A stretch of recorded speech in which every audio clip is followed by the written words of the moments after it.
Gaming Podcast. I'm Bobby. I'm Nick. And I'm Amanda. All right, just us three. So how'd it go last week without me? Oh, it was the best.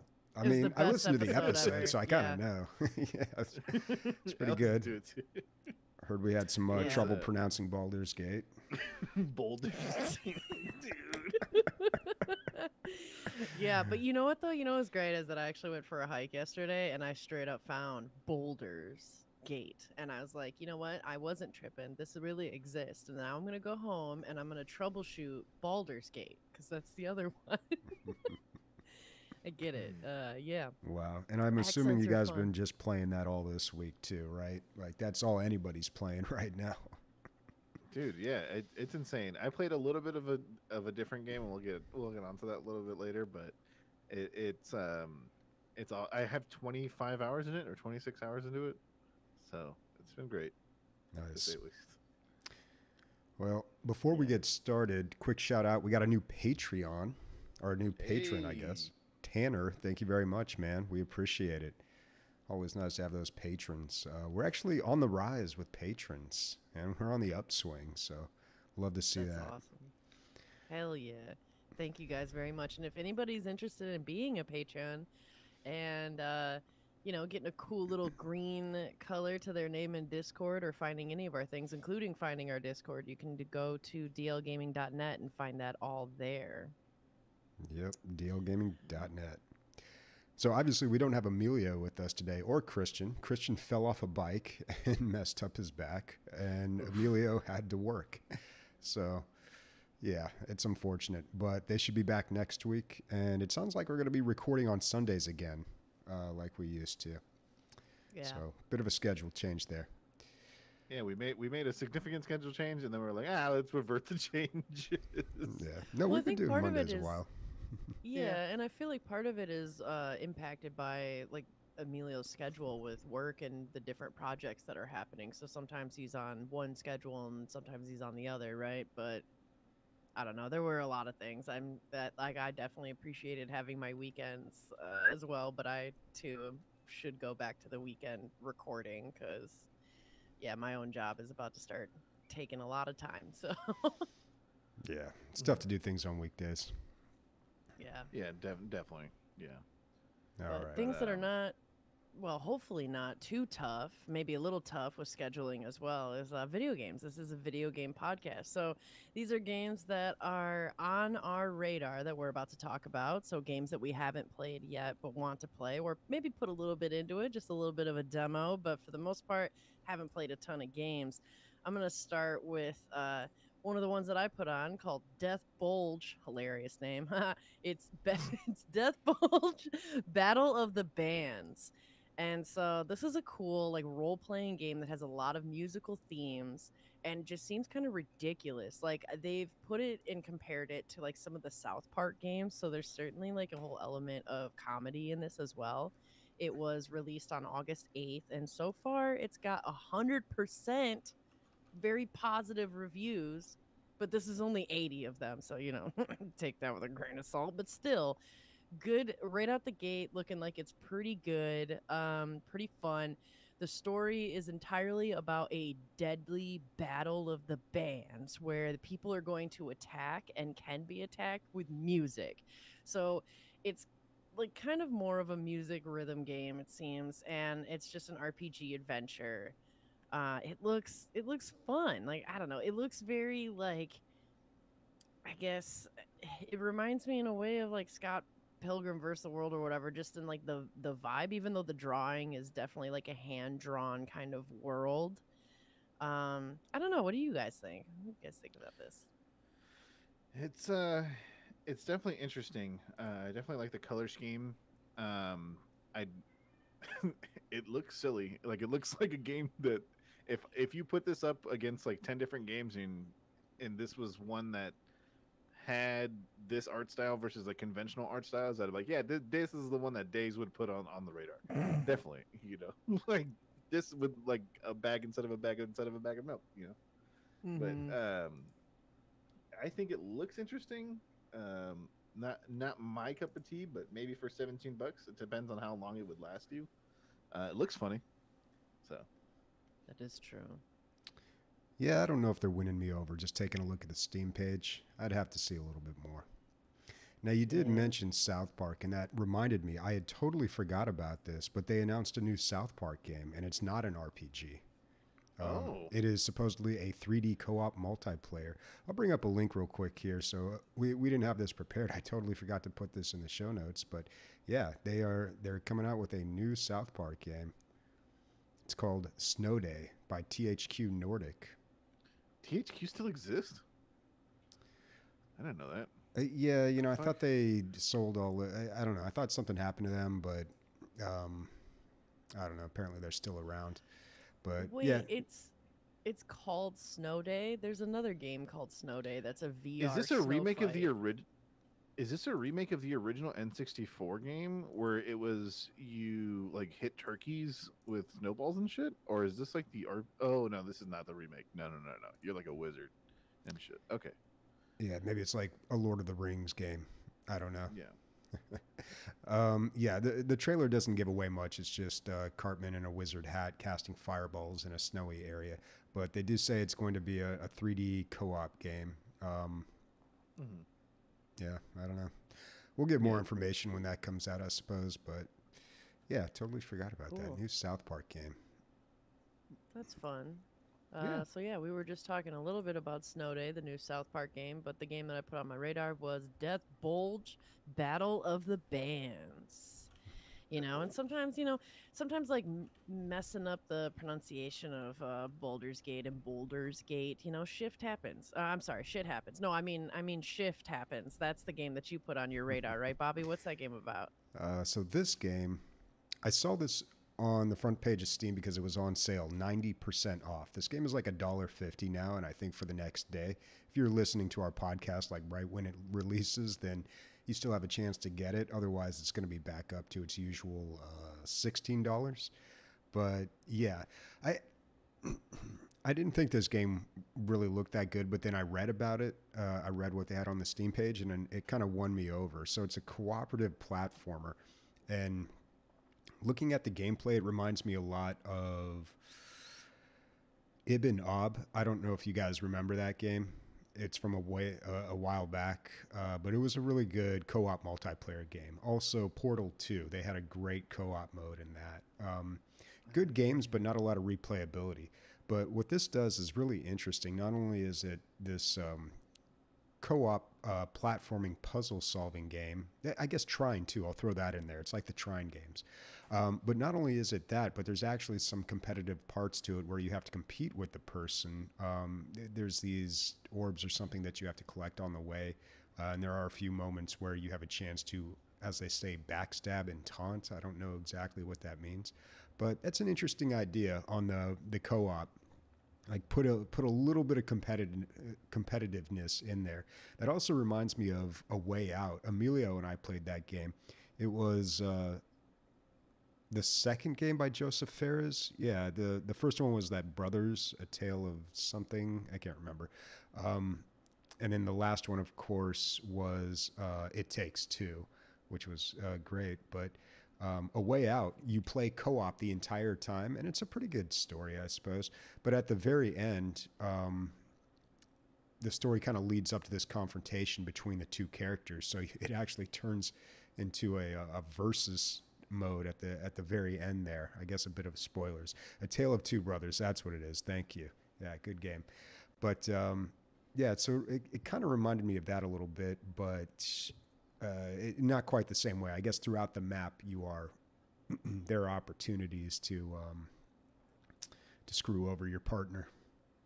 But yeah, I don't know. There definitely is. Yeah, Oh, honestly, I think it's the name that kind of turned me off to this game initially. I was just like, I have no time for these puns, these stupid puns. But $1.50, I might just grab this while it's on sale just to check it out. It is a co-op game, so you have to have someone to play with. Right now, there are 237 people playing. Today's peak was 900. So, I mean, some people are playing this game. And the reviews are pretty good, too. I mean, they're in the 80s. It's not bad. How much to have you play this with Emilio for like 3 hours straight? Yeah, I don't know, man. It's so hard to play with him sometimes because 3 hours straight. You think he can get 3 hours of game time? That's the hard consecutive, part. Him getting anything like no pee break, no drink break, nothing. Like without his ADD acting up, anything like it's not the ADD. It's his baby and his family. Excuse Family, me. his job, yeah. Yeah, it's a lot of things. But not to jump ahead too far, but we had a listener question about like us playing Baldur's Gate 3 together, and I would love to do like a D&D night, except we're playing Baldur's Gate 3, but I don't know if that's possible. Yeah, I'd need to quit my job. Yeah.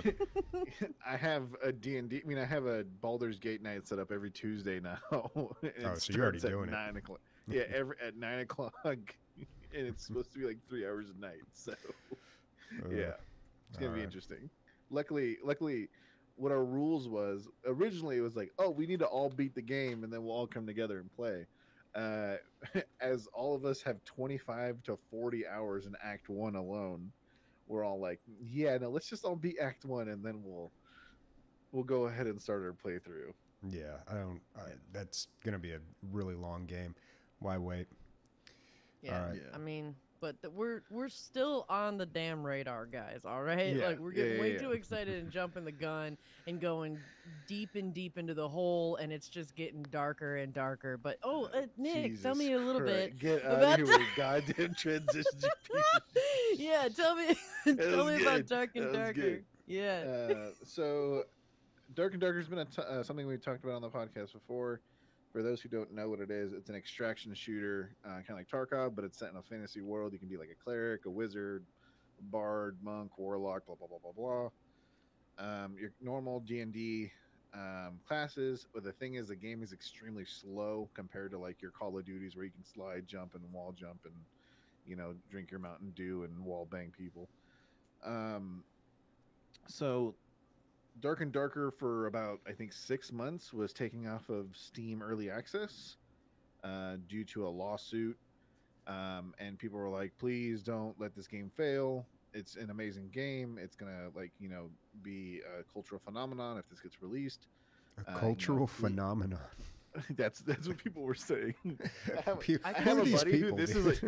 I have somebody in my friend Oh group. man, it's this people game like is Nick and me. Yeah. I have somebody in my friend group who this game is like his entire personality. Like he's like, he was playing Hunt Showdown and Tarkov just to get good at Dark and Darker. I'm like, dude, shut the fuck up. Oh wow. Anyways, back to what I was talking about. Their case got dismissed. It was a complete sham. Thank God. You can now purchase the game for $35. That's just the basic edition. The $50 edition doesn't get you an advantage. It doesn't give you a bigger stash like it does in Tarkov. Because in Tarkov, you can buy the game for $119 and get a huge advantage. Yeah, so from when I played it 6 months ago and from where it's at now, I think there's 2 new classes, way more like weapons, a lot more optimization. The game looks way better as far as graphics and lighting and all that stuff. Some optimization as far as like combat goes and healing and damage, so people aren't dying in like one hit anymore unless you get hit in the head by a berserker and he does like a heavy attack, then you should die in one hit. Sorry, barbarian. If you like games that are PvP and PvE focused, that are real time and like that, missing a hit will cost you dearly, this is the game for you. It's in either solos or trios. You can do teams of 2, but you are facing teams of 3. You do get a bonus for doing that as well, though. The game looks like if you got like a game from like 2001 and like up-resed it 10,000 times.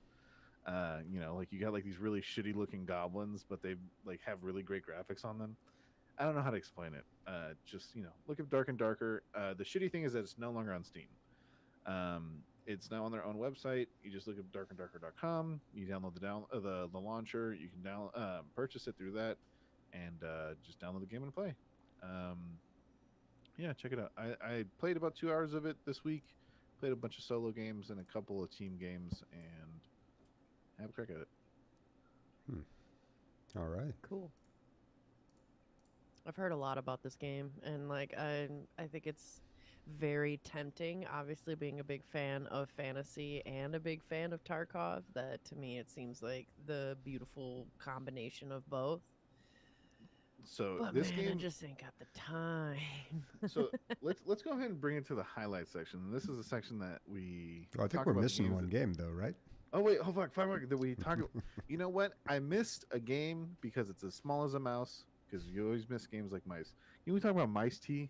You know? Savage, nice, yeah, all right. No, that was pretty terrible. decent. I hated Yeah, it. well, I hated it. I hate mean, myself for yeah, that. it's terrible, kind of like this game might be. I don't know. I don't think this game is necessarily terrible.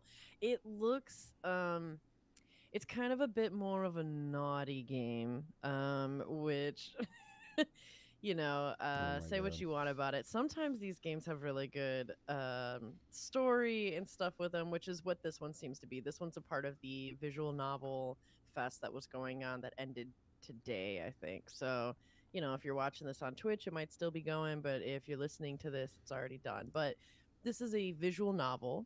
Um, and you are some 20 something like bookstore clerk, and she finds a magical tea set. And so anytime she makes tea, it causes these transformative powers and turns everybody into this, like they call it like an erotic adventure. And so there's there's 13 reviews, so lots of reviews, but 100% very positive recently. So that's good. That's nice. 100% of 42 viewers or reviews, sorry, of all time. So it's very positive. And a lot of times it seems like a lot of the people kind of transform into animals or just different things, and it just seems ridiculous. We probably could have skipped this, but it's a little bit of a troll. But this is gonna be, I think, it could be a very fun and interesting game. Very much like the Tales of Nadia kind of thing. If you were into that. But it's all about tea. It's all about making tea. It's not about tea, but it's obviously about making tea because that's kind of how they have it. But a lot of people talk about how like good the story is and how well written it is, and that they were I put it on the radar because a lot of people talked about how they came to this game because it was like erotic novel, but they ended up actually really falling in love with how wholesome and great the story is.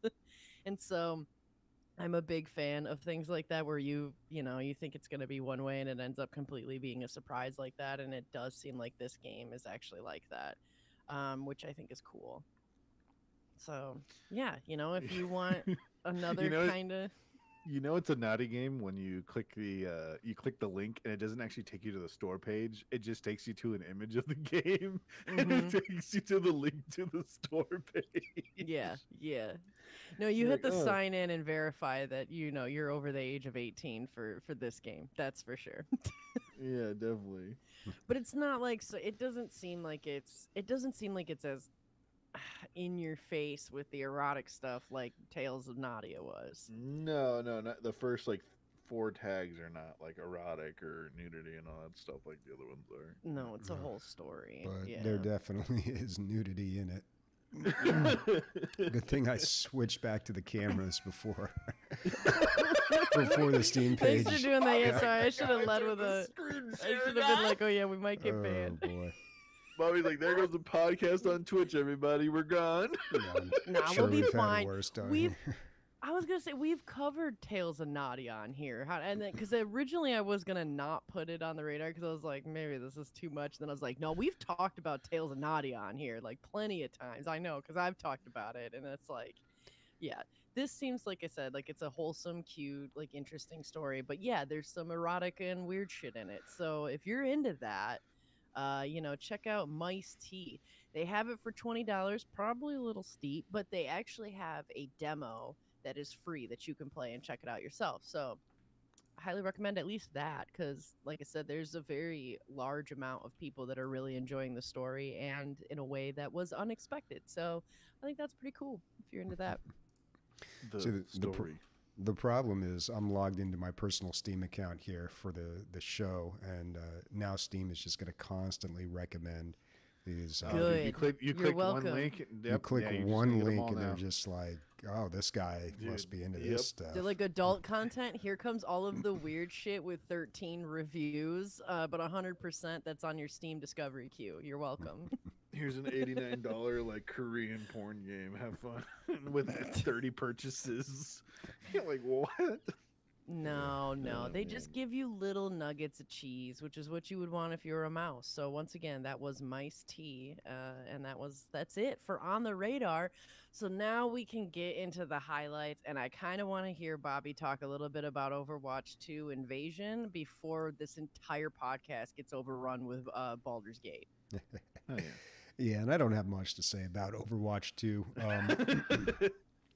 That's really I've played a good amount this week since I got back from vacation, but this is probably the only thing worth talking about because it's new. I got back into Sea of Thieves a little bit, been playing Killing Floor 2, been having a good week gaming actually. But the only new thing that I've played is Overwatch 2's got a new season, new content, new single player content. I had such high hopes when they announced that they were going to do single player content for when they were coming out with Overwatch 2. But I was sadly disappointed, and I continue to be disappointed. It's not good. It's amazing that Blizzard managed to do so many things right, and yet they are terrible at making single-player content for Overwatch 2. I mean, even Team Fortress 2 somehow managed to do it. It's not great. The man versus machine mode, it's not perfect for sure, but it's a lot more enjoyable than whatever this is. Not only that, but ever since they went to Overwatch 2, they've got this... They must be making so much more money with this. They've got they nickel and dime you for so much content. It's just ridiculous. So you can only play one level of the single player content, and it's your standard like push the cart mode. There's nothing really that amazing about it. Maybe like a wave survival would be better, kind of like what they did in Team Fortress 2. Although Team Fortress 2, they kind of made the wave survival their own. They changed it a little bit, and it's not like your standard wave survival, but I don't know. Maybe that's really all I want from Overwatch. It's just a wave survival. So yeah, only one map is free. You've got to unlock the rest through like a lot of grinding or buy it. And it's super boring gameplay where you're playing against AI and just doing the same things you would be doing in the multiplayer mode, but just against AI for the most part. So I didn't really enjoy that. Although what I did find interesting is there was a cutscene before this invasion. This is like Overwatch has always added like little bits of story here and there, but I never really understood what the big story was with Overwatch, like what was going on. But this cutscene explained it to me, and maybe I just was not aware of it before, or I didn't pay attention to enough of the little bits that they were giving us to put it together. But and you know, if someone knows this better than me, they can correct me, but it seems that the whole story with Overwatch is humans developed robots, and the robots were like servants to help us out with stuff, and then a rogue AI took them over and caused a robot rebellion, and then Overwatch was formed to squash that rebellion. And then this invasion is like, I don't know, like a re-uprising of the rebellion or something like that. I didn't really pay attention at that point, but yeah, I thought it was interesting because when that game first came out, we've got like little snapshots of the characters and what they were doing and like kind of what their backstory was, but there wasn't like an overall like this is what Overwatch is. So I don't know. I thought that was kind of interesting.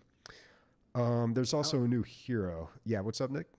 How many times are you going to try something out from Blizzard, especially in Overwatch, And be just get disappointed? hard? Oh God, yeah. Oh no, it's going to keep happening. It's just how many times are you going to be hurt and just keep going back? You know, I was never that into Overwatch, so and the game is like, oh God, it came out 2016. It's been out for a while.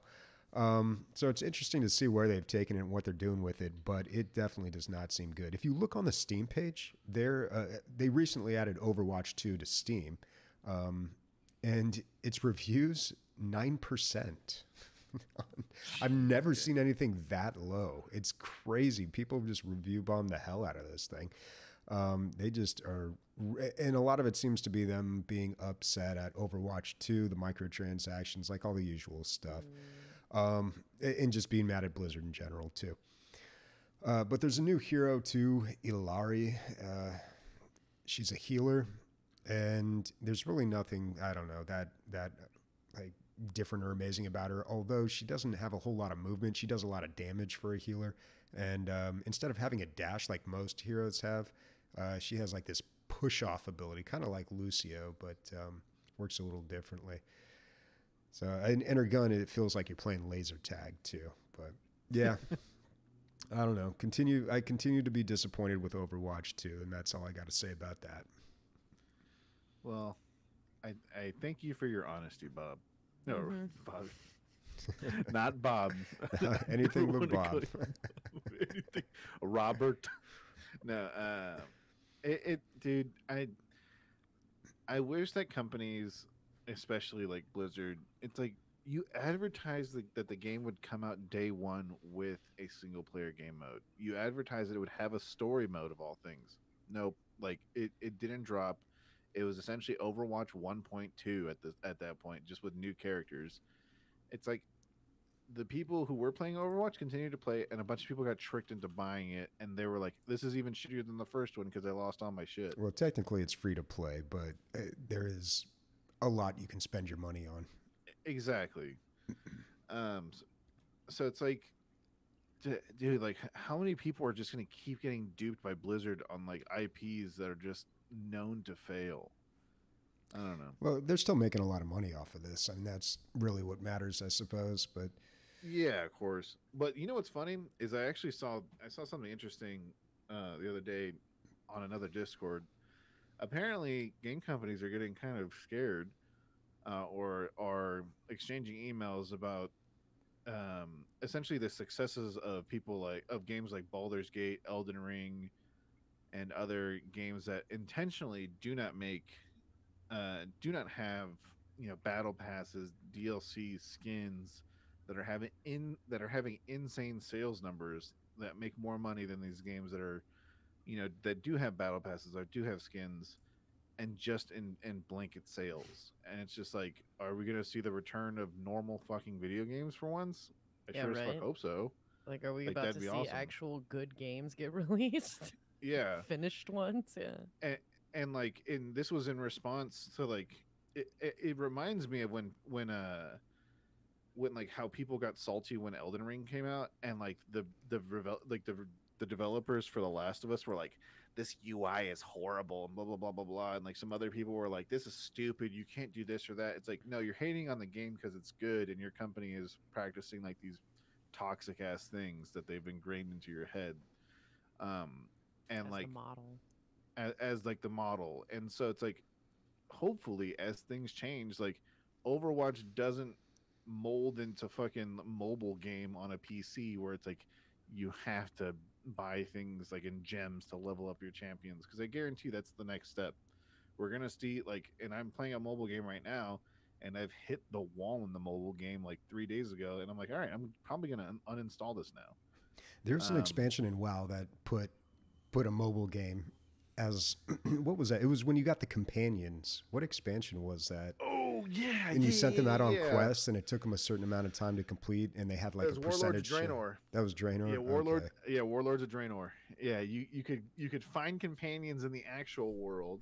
You would have to do a quest line to unlock them, and then you can send them out, and then you could pay money to get supplies or extra supplies to make the missions go faster. And then that continued. You can still do that. Yeah, although I don't know if they're really pushing it as much now that they've had other things. No, I don't know. And then there was every expansion they've got something like that. But I remember that when I was just like, dude, this is just a mobile game. Yeah, it's sad, but like, hopefully, I hope Armored Core is a commercial fucking success. It's probably not, even though it's getting a bunch of good reviews already and a bunch of good publicity. It's a From Software game about giant mechs, and it's not going to have DLC, and it's not going to have day one purchases, and it's not going to have all this other shit. So well, you know what though, I mean, I don't. There's plenty of reasons to hate on Blizzard, and I've surely done that. But I always think, like, back when I was a kid, like in the 90s, playing video games, do you think there was like some 35-year-old guy that like, oh no, you see this Mario 3, it's just a cash grab because this or that, it's not like Mario 1, like Probably. Yeah. There definitely was. I guarantee there was. There There was also probably people that, there's always naysayers for Well, every there wasn't the internet, innovation. so people couldn't dogpile like they do now. But I'm sure there was like people out there that was just like, "This is the end of gaming." you know? Oh no, there's drama right now going on in the fucking RTS universe and the Total War universe. Like, they're charging $25 for the next DLC, and the last like 20 DLCs have been $15, and everyone has been posting the memes that are like bullying works. I don't know if you've heard of that. Um, but yeah, people are just completely outraged. They're like, "Why have you raised the price $10?" Like, inflation doesn't really work on DLC for video games when you're adding half of the content that you normally do for a DLC. Hmm. So it's interesting. Um, but I think at this point we should address the fucking mountain in the valley at this point. The That's boulder right. in the room.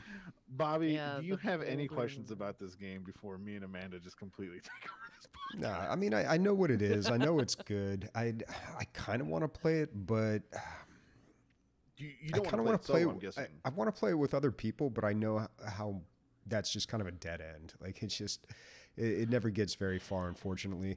But I like the idea of just committing to it like a D&D night. But it's tough to do that with people and their schedules. I am Can very I interested in this game, though. can I suggest something to you? And this is Sure. what one of my friends does who has very limited playtime. So he schedules it.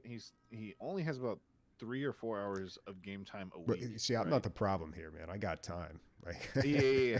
the problem is other So people. he plays with another one of our friends who has all the game time in the world. Hmm. What he does is when they play, they don't play with a party of four, and they don't play with a party of three. They play with a party of just them two, and each one controls two characters. They each control a custom character, and then they each control a story-based character, like an origin character. Because in the game, there's origin characters that the game has already created that have direct interfaces with the story that is going on, right? Hmm. And apparently it makes for a great way to play the game. And whenever, so in my group that we're playing tomorrow, one of us is going to play one of the origin characters, and the reason being is that if you play like Divinity Original Sin or Baldur's Gate and you don't have an origin character, there's a lot of stuff that is like hidden behind like way longer quest lines if you just don't have that character or you don't use that character. And that doesn't mean you have to play that character in a certain way. I think they did the same thing with Divinity Original Sin too, but I feel like a lot of that extra stuff was just more story. Yeah, so it's It not just is. story. It's not just story in Baldur's Gate, because Baldur's Gate, the quest lines are very rewarding, especially when it comes to like the early game. Like, the quest rewards are extremely important, especially when something can make you instantly go invisible and you can just walk around, and things like that, or boots that let you teleport. Um, so as far as like how good the game is, I've sunk 25, 26 hours into 2 weeks. I pretty much every night for the past like 2 weeks I've played the game when I can. I unfortunately, when the game or slash fortunately, when the game released, my family visited for my daughter's third birthday, and I didn't really get to play that much, which is fine. That's perfectly fine. I got to see my parents and some other family members, and it was a great time. Get to touch Um, grass. It's I always got good. to touch grass, but you best believe when they fucking left, it was game on. Um, but what are you rolling right now, Days? Yeah, So I heard you're rolling a Bostonian. I didn't hear your class though. it's a rogue. A So Bostonian rogue. so I have A I kind of brogue, have right? I kind of have three major campaigns going on right now. Jesus Christ, dude. Yeah, dude, I have no time. So I have my solo character, which is a elfin mage. That one I'm probably playing the least because it's my solo. I have my main group that I'm playing with, which is Tagloro and the Lotion, and that's where I'm a half orc rogue with a Bostonian accent. We've kind of divvied a little bit away from like the role playing and stuff because this game is just too fucking good. I don't want to be worried about like, oh, get over here when I want to just like fucking play the game, you know. So it didn't last too long, So but when you Oh, play with the Lotion and Tegloro, do you guys have you guys finished Act One in any of your campaigns? no, no, Okay, not at all. okay. So the reason I say that is because as soon as you finish Act One, apparently the game just like skyrockets in difficulty. Because Really? my buddy is playing on Tactician and he finished Act One after 40 hours. Was like, yeah, the game just kicks you in the balls just immediately, like I afterwards. I felt like that's how Divinity Original Sin 2 was. I remember having such a difficult time after I finished the first act, but they made it like they had a major patch or something for that game that changed a bunch of things, and it was a lot easier the next time I went back to it. Well, I'll tell you right now, when it comes to Act One, the first areas and stuff, the game does not shy away to be like, oh, you want to be an asshole or you want to be a confrontational person? All right, we're gonna throw 13 enemies at you that are gonna shoot you from range and then beat the shit out of you when they get close or light you on fire and you're level 2. It happens, and I play this game a little bit differently than some people do. I try to rest as little as possible. I play it like how I play D&D. I have friends that like, oh, every time they're done with combat they long rest. I'm like, that's it's boring, that's dumb, like, because spell slots are a thing in this game and it's essentially a currency, right? Apparently things can happen. I heard you guys talk about it on the podcast. Emilio kept asking, can you get ambushed while you're in long rest and things like that. Things can happen that do lead to combat, but most of the times you can talk your way out of it. Mm-hmm. It's pretty rare as well. So what I try to do is I try to only long rest when all of my spell slots are depleted, or I'm like just like completely out of everything. Like just yeah. I think it's a little bit like that when it's Tag Lauro, Lotion, and myself. We don't do a lot of rests, I think. Mhm. I'm a little more rest heavy on my solo, and then I finally was fucking able to connect to my boyfriend and like start a campaign with that, and we'll be doing a lot more rest. But we just fixed that issue. The whole weekend, I spent probably, I want to say, like a total of 4 hours just trying to troubleshoot the fucking game because we couldn't connect to my boyfriend. I'm gonna let you, do you have more that you wanted to talk about though, Nick? Because like this is a whole story. So I just wanted to ask one last question. Have you heard of what people are calling like true hard mode? No. So everyone in your party or you playing your party, everyone doesn't have dark vision. Ah. And so what it is you have to walk around with torches and shit. And so it makes things a lot harder. Yeah, so as you know, Bobby, as you may know, a lot of races, I think it's 6 races in the game, have dark vision. So you can pretty much see in like, in the dark, as long as it's not magical darkness, you can see in the dark. But if you don't, you have to light a torch, and that takes up one of your hand slots. And if you're like using a two-handed weapon, you can't, and then you have to use a one-handed weapon. And sometimes your character build completely revolves around using two-handed weapons, and sometimes you need both hands to do shit. So it sucks, and it's very interesting. So this is I some want to kind do a of playset. self-imposed restriction that people are. Yeah, it's very Or interesting. you do it on accident, which is kind of what happened once we did get my boyfriend in the lobby with me, him, Lotion, and Tag Loro. I think half of our party does not have dark vision, and we did not plan that on purpose. It's just like that now. And so, accidental increase in difficulty. It's And we're going super evil too. Like, we're like that campaign, we're going to just be fucking evil and kill You're everything. as we call absolutists. Mm-hmm. Yeah, it's not spoiling anything, by the way. Just absolutists. Yeah. Yeah. Yeah, but it took a minute, and I do want to take a minute to talk about this fix and this issue in case we have any listeners that have this same thing. if there's anybody that lives in the same house, is on the same internet, and then there's 2 copies of Baldur's Gate 3, this might relate to you. So like yeah, I do want to go through this, but like, so I had first logged into my profile of Larian Studios and Steam on my boyfriend's computer because he wanted to see a little bit of Baldur's Gate 3 and how that was. And so I showed him. And then later on, when he got the game, he deleted all my saves from it and obviously logged into his Steam and logged me out of Larian Studios and logged into his. And so then when we tried to connect to each other, we both kept consistently getting the error that said, like, cannot connect because you have already joined.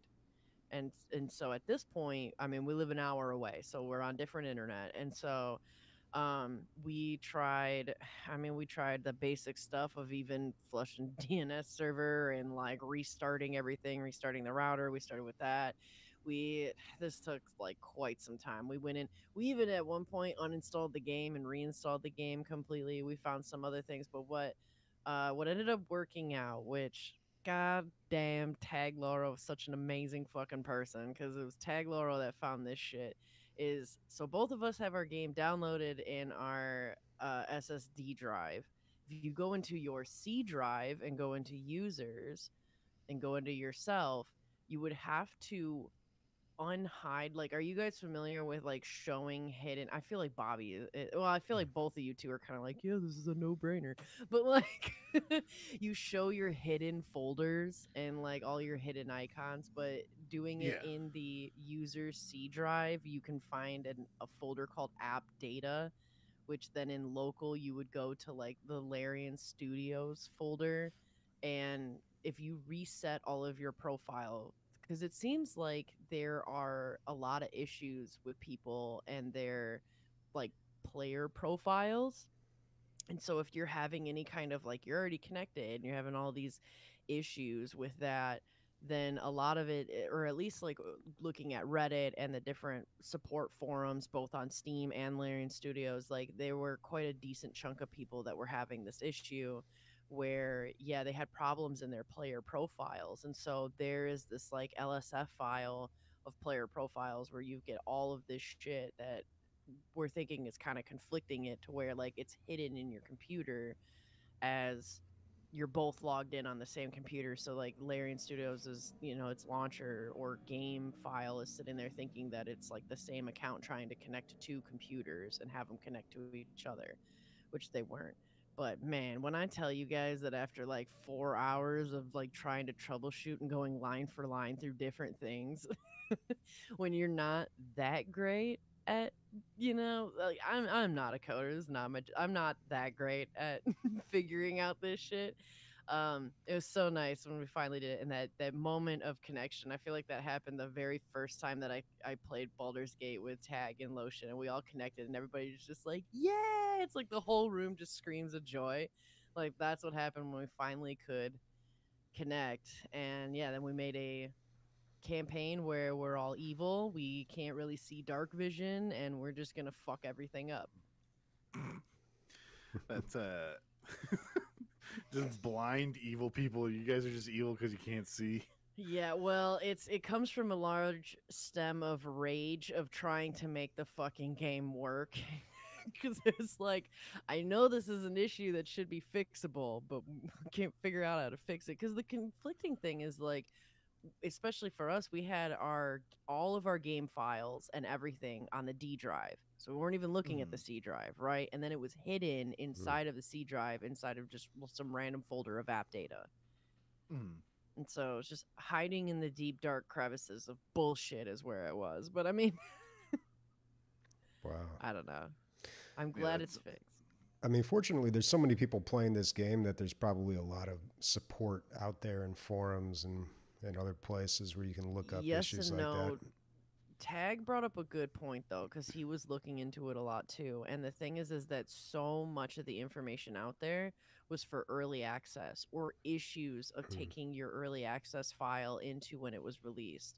So like a lot of the stuff and a lot of the options and solutions that people came up with like weren't exactly incredibly clear. And it's kind of confusing because there's actually Larian Studio folders like in your D drive and C drive and in documents. And so it's actually kind of like a little bit all over the place of where they're sticking data. Once you start actually digging, go look in your files, guys. Like try and find all of your Baldur's Gate shit. If you were looking for all of your files, it's high. They definitely scattershotted that shit into a lot of different drives. So at least they did for me and my boyfriend's computers. So I mean, I don't know. It wasn't in a way it was an easy fix once we figured it out, but figuring it out was kind of hard because there is so much shit out there, and it's not like they give you like an error code to look up. It's just literally like cannot join because you're already joined, and you're like that doesn't tell me shit. Thanks. Oof. Yeah. So that could happen. Be careful. That's probably the biggest gripe I've got with Larian Studios right now because otherwise, my God, I love this fucking game so much. I love it so much. I just wish I didn't work right now so I could just play this all the time. What's the highest level you have so far in all your playthroughs? Oh, I think it's only level 5 or 6. We're not too crazy high. Maybe 5. What's the most damage you've done in a single turn as a single character? Oh, man. Without using any items, I should say. Dude, I really want to say 19. 19? Yeah, stealth, like stealth shots are pretty fucking powerful. You want me to tell you what mine is? Oh God, you said that like it was a large amount, and now I'm starting to think that it's gonna be a poo little bitch slap. How much? 84. So I'm a paladin, and I have divine smite, and so a little bit of insight. I play D&D online. I used to play in person, but I moved and shit. I play right now. I'm not DMing because we're between groups. We're starting a new group, and I'm going to be DMing eventually.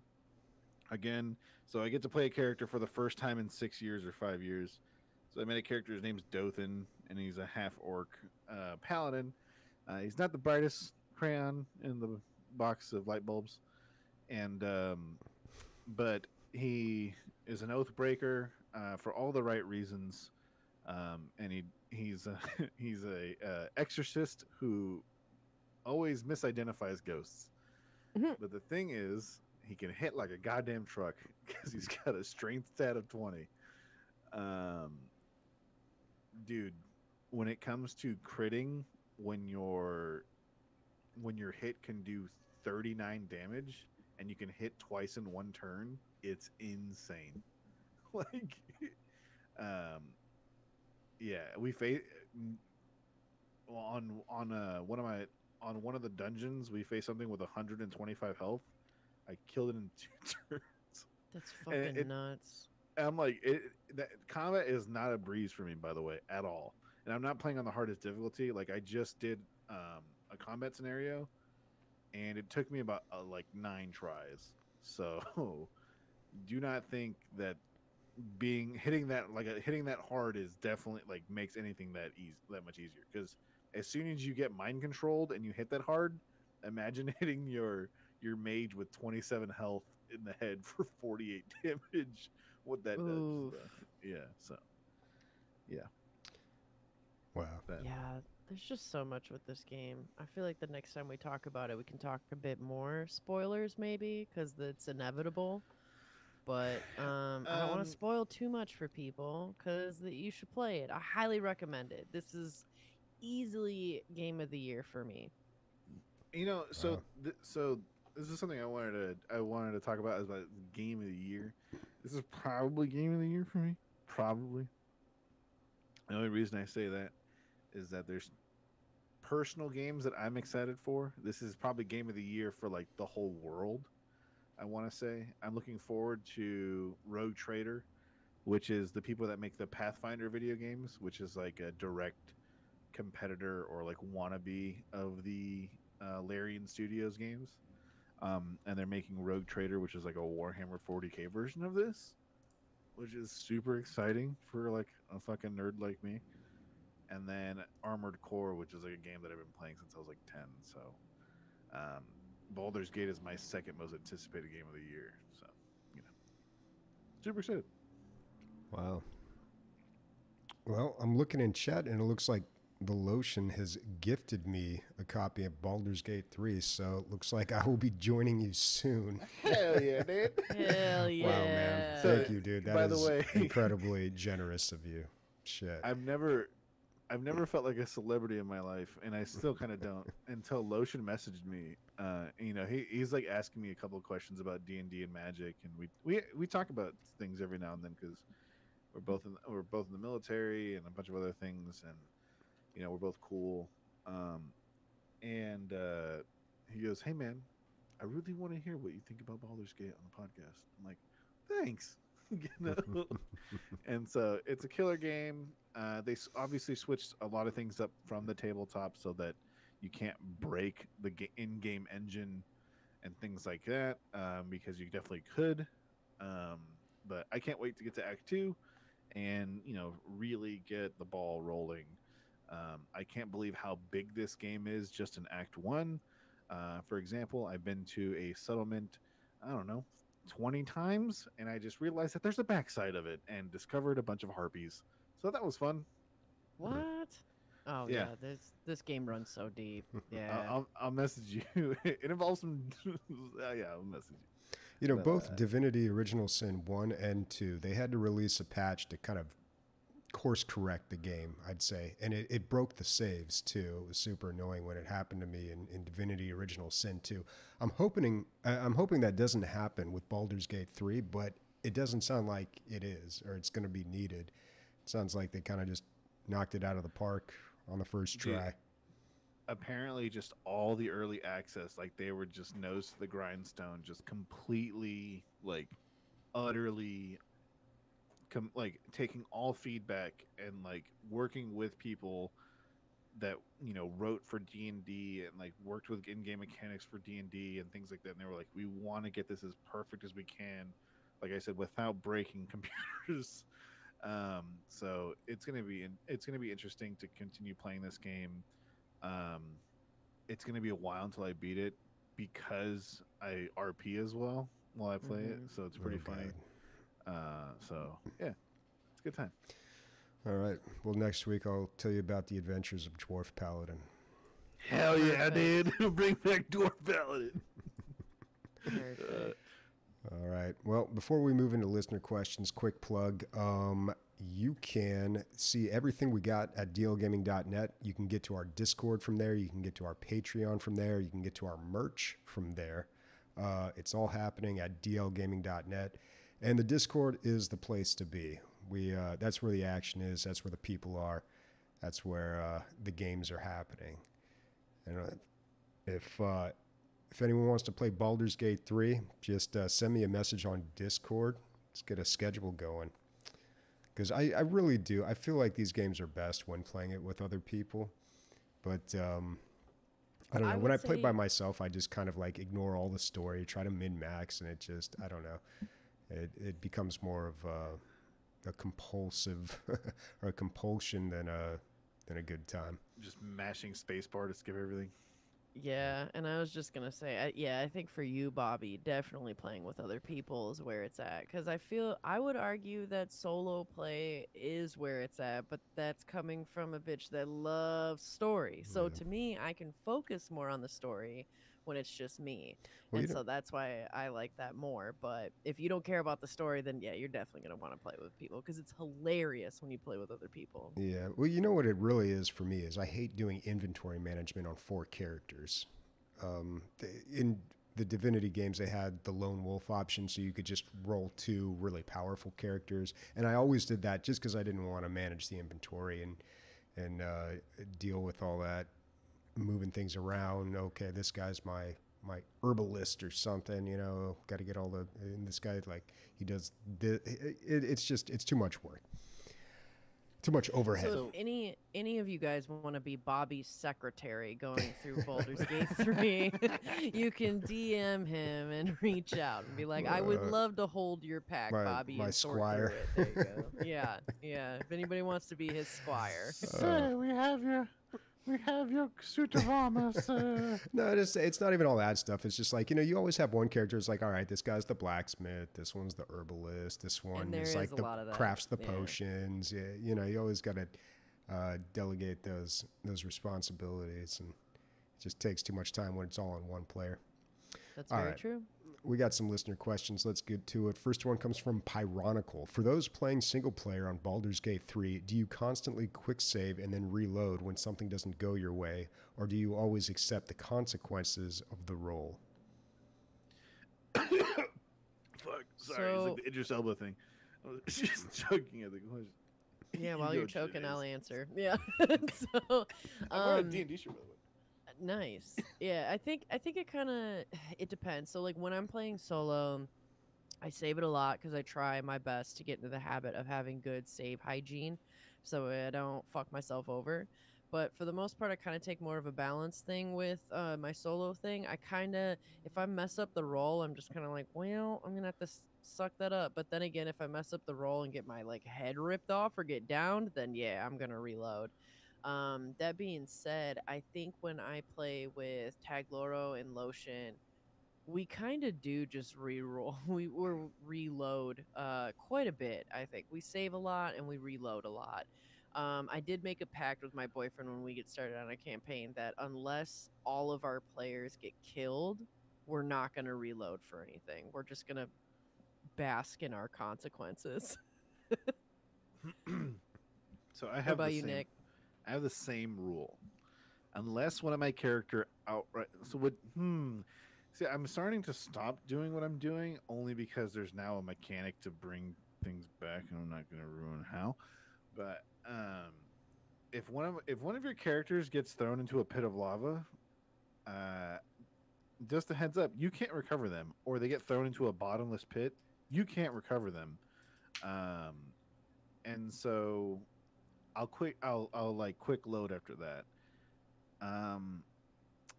I will quick save before a large fight if I know it's going to be like an hour long or 2 hour long like thing, right? It's like, oh, this is the keep with like 30 guards, then I'm going to be like, all right, let me quick save before this. But this is a hag that keeps replicating herself and then disappearing. Oh, by the way, I killed her before she could teleport away. Yeah. Well, do that instead of letting her teleport. Yeah, it was. Otherwise, it takes an hour. I'm like, oh, you can trip, you fat bitch.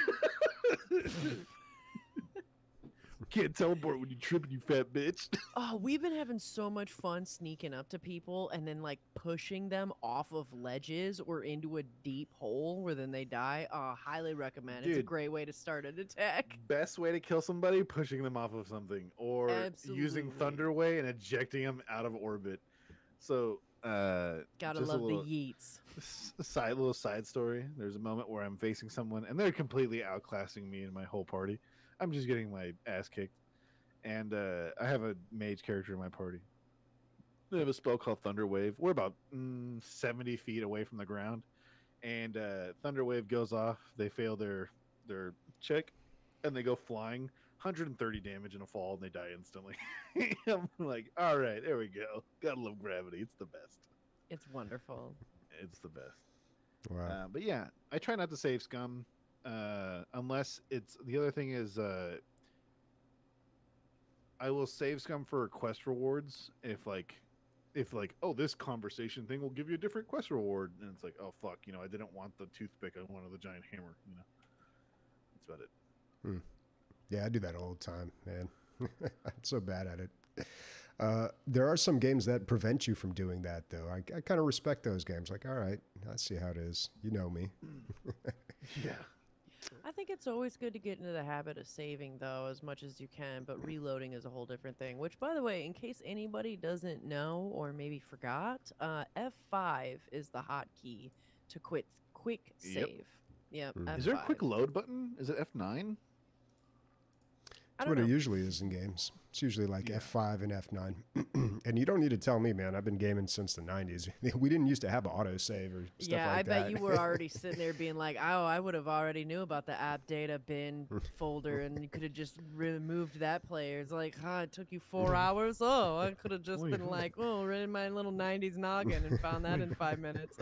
What are you fucking dumb? Huh? Yeah. I mean, pretty much everything does install stuff to app data. There's a lot of junk in there. If you're on a Mac application support, but yeah, you'd be surprised how many problems are resolved in that folder.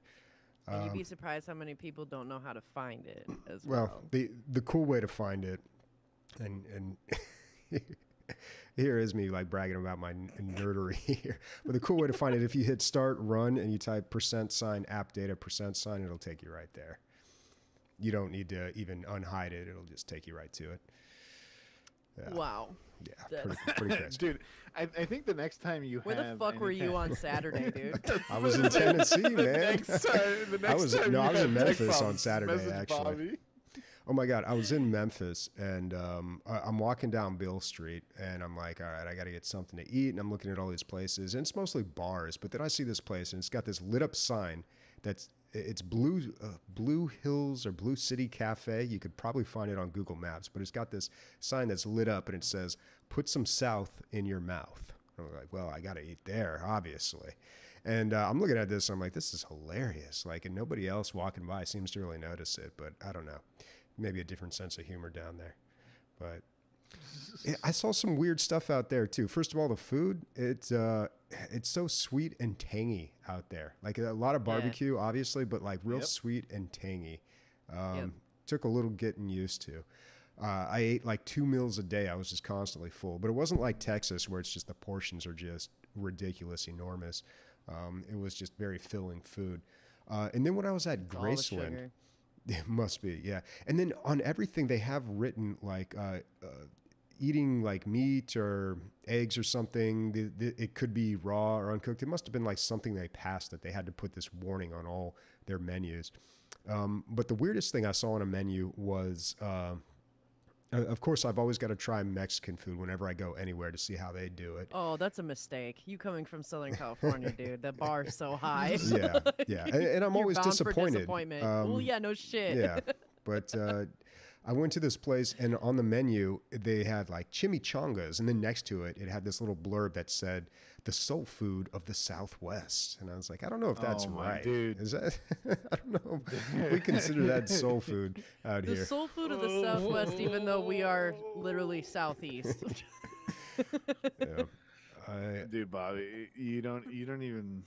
As I lived in Georgia, and we would go to places, and it'd be like, authentic Mexican food, and like the dude be there and be like, you just look at him, and he's Mexican, and I'm just looking at him, he just gives me the eyes. I'm like, huh, it's not. And he's like, no, It's just walk no away. bueno. Just walk away. No. And I'm like, all right, thanks, bud. Oh man. Yeah, I don't know. But the weirdest thing that I did see out there, and this is just totally bizarre and random, but I was at Graceland, home of Elvis, and I didn't realize he was buried there, first of all. Like his like the last part on the tour is like his grave and his whole family. And I'm like, oh my God, that's like where Elvis is buried. It was nuts. I mean, I'm a big fan, and also it was probably more important for me. But while I was sitting there and I'm waiting to catch a ride out of there, I see this big family come in, and the little girl just has this cat draped over her shoulder, like a little kitten. And I'm just like, this is Graceland. It's like going to like, I don't know, Disneyland or like not necessarily a theme park with roller coasters, but it's like, I don't think you can bring animals like that. And she's just walking around with this cat. She goes into the bathroom, then comes back out, and she puts the cat on the ground. And then immediately when she put the cat on the ground, security showed up and started talking to her. And I'm like, oh, what's going on here? I'm getting really invested in this story. Like, where's this going to go? And I mean, spoiler alert, I don't know. I don't know what happened because they pointed her off in some direction and then she disappeared. And like, I wanted so bad to go up to security. Little girl again, or the cat. I should have, I'm never going to see these people again. I really wanted to walk up to the security guard and be like, hey, what happened with the kid and the cat? Like, what's the scoop there? But I've never been like out in public and just seen somebody with like a cat on their shoulder. And the cat was just like totally cool about it. Like, didn't have a problem. I was like, they got some weird laws out here. I don't know if that it's just I've never allowed. heard of that shit. I don't know. I love how can't get Bobby super engrossed in the storyline of a video game, but throw a cat on the shoulders and now he's invested. Hey, Bobby, you When can I see be a cat in public, you can be a cat. Just Yeah. a tip, you can be a cat in a fucking. Oh, they got a cat race Baldur's out there. Gate. No. You can be a druid and change it to a cat. Oh, be an actual cat. Yeah. There you go. Yeah. Jump on somebody else's shoulders. All yeah. right, some mice tea action going on. All right. I don't know about that. Next question from General MJH. I think this is a first time, possibly long time listener, definitely first time caller here. Have any of you looked at Jagged Alliance 3? It's a great tactical turn-based RPG and is a fantastic remake of Jagged Alliance 2 from 1999. My favorite tactical turn-based RPG is Wasteland 3, which just edged out Divinity Original Sin 2. However, Jagged Alliance 3 is rapidly becoming my new favorite. It doesn't have a great tutorial, but there are several good beginner YouTube videos, which he lists in the Discord. Love the podcast. Keep up the good work. I remember Jagged Alliance 2. I never played it, but I was always aware of it. I didn't realize. I looked at this game, Jagged Alliance 3. I'll bring it up on stream here. This was released July 14th, 2023, a month ago. So this is very, very recent. I have not heard of this game. I wish I knew about this in February, but never mind. It wasn't even out. Dang. Because I do not have time now. 5,600 people playing today. So, I mean, people are picking it up and playing it. Yeah. Interesting. It looks good. The reviews are good. So it's a tactical turn-based. I'm wondering if it's how much of an RPG it is. Because there's games like Mutant Year Zero, even XCOM, I'd say, really focus on the combat. It's not too much RPG or story so much as it is just focused on the combat. I don't know. Mutant Year Zero, it's got like a pretty good amount of story. But you compare that to games like, Shadowrun, the Shadowrun series, Wasteland 3, like those ones are way heavier on the RPG side, in my opinion. Mm-hmm. So I tend to lean towards the XCOM type games. I'm just wondering where Jagged Alliance 3 might fall on that spectrum. Well, based on reading some of this that they have on the Steam page, it does look like it is heavier on like the focus and focal point being the combat and not so much the story. Okay, yeah, it could be good. And it looks like this is it looks like it's modern day. It takes place in a fictional world, and this is funny. It's called this means big dog in French. Grand chien.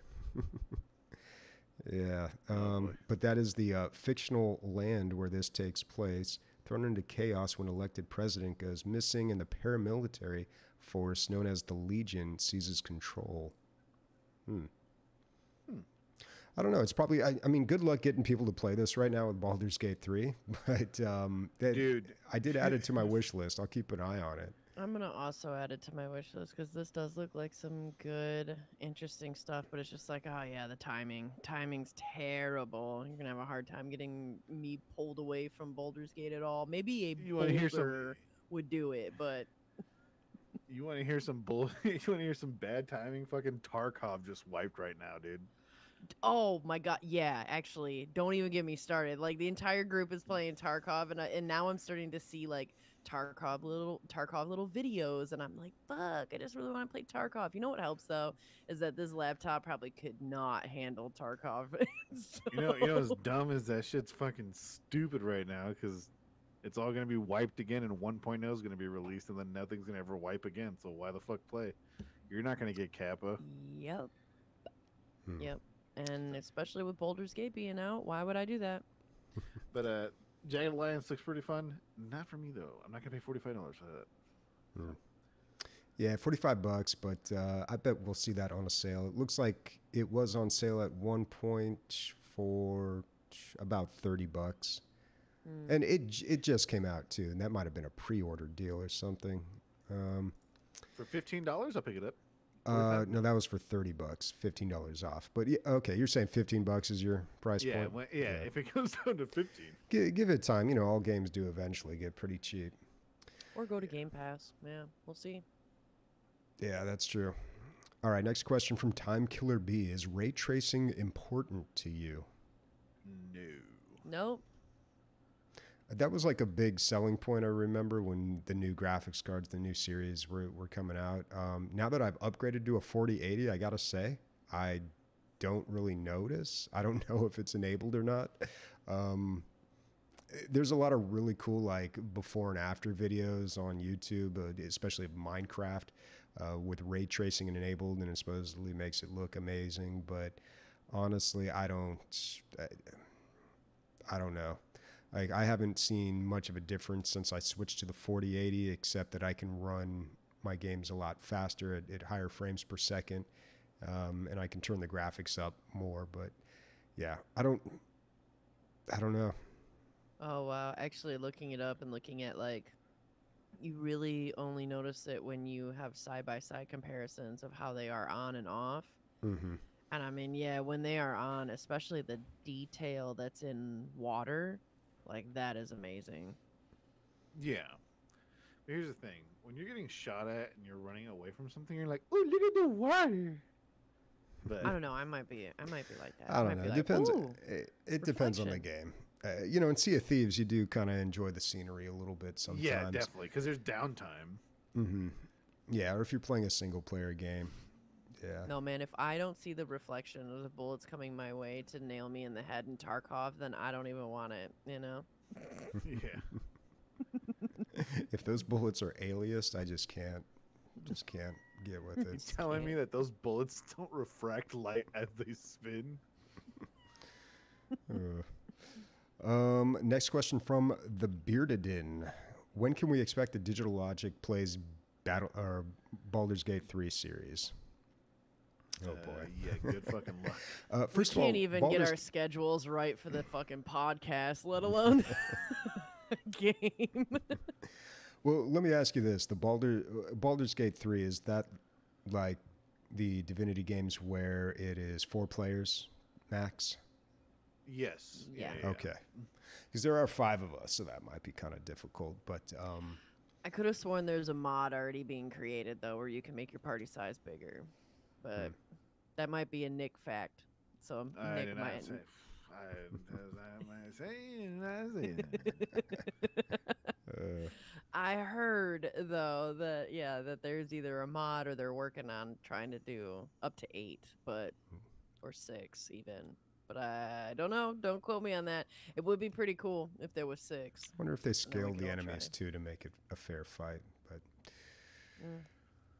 Probably Yeah. not. But we could just always up the difficulty.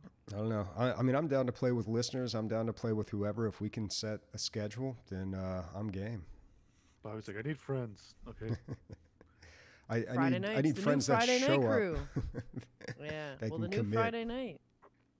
Yeah, That's true. Friday night is a good night for me.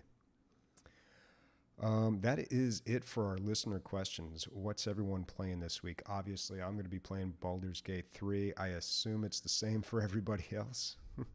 Yeah, Bobby's Yeah. gonna do it until next week, and then that's about it. So I'll be playing Baldur's Gate 3, but I also am definitely going to be trying to beat this boomer shooter that we brought up like quite a few months ago called Slayer's X Terminal Aftermath Vengeance of the Slayer. What a fucking long ass name. What the fuck? Yeah. it's a boomer shooter with like a new metal like music soundtrack.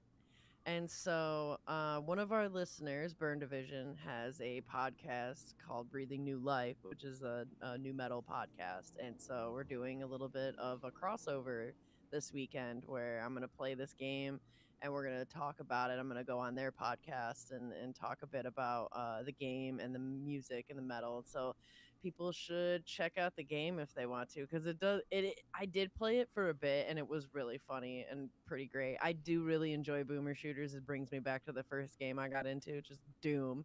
And like it's very funny. You end up going through like a hidden closet to get away from your mom because like fuck her, and you're listening to new metal and you're fighting and shooting poops. It's so weird. It's great. Like, I do think it's very fun. And it's a blast. So I'm looking forward to playing that a little bit, but then obviously it's going to be so much Baldur's Gate. Yeah, definitely. All right. Well, maybe I can be part of the conversation next week. Yeah. Whew. All right. Who wants to sign us off here? All right. Well, I will. Speaking for Bobby, Nick, and myself, big old boulder titties.